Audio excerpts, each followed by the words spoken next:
बसो आशीष भैया दिलावा में, बसो आशीष भैया दिलावा में, एक पीस हखिन भैया जमुई जिलावा में, एक पीस हखिन भैया नवादा जिलावा में। बसो आशीष भैया दिलावा में, बसो आशीष भैया दिलावा में, एक पीस हखिन भैया जमुई जिलावा में, एक पीस हखिन भैया नवादा जिलावा में, एक पीस हखिन भैया जमुई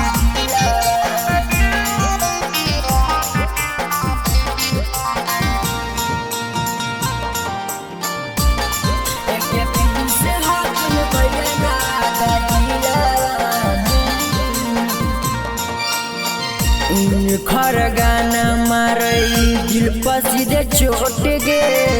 आई, लेकिन मगहिया दे माँ चल लेकिन हाल चल गे, लेकिन हाल चल गे।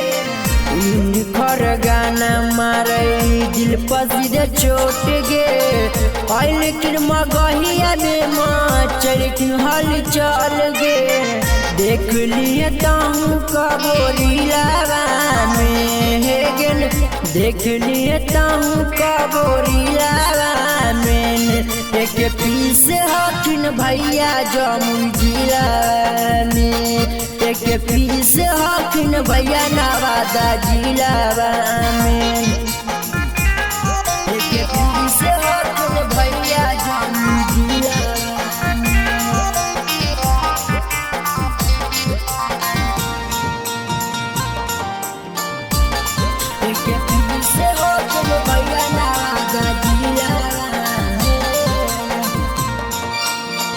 मिठिया समाइल खड़ले है मनमा मुँह गे,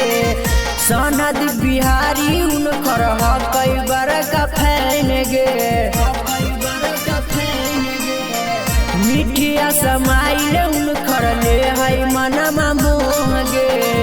सनद बिहारी उन खर कई बार का फैन गे। पूछो सतेंद्र बात दिलावा के, पूछो सतेंद्र बात दिलावा के, एक पीस हखिन भैया जमुई जिलावा में, एक पीस हखिन भैया नवादा जिलावा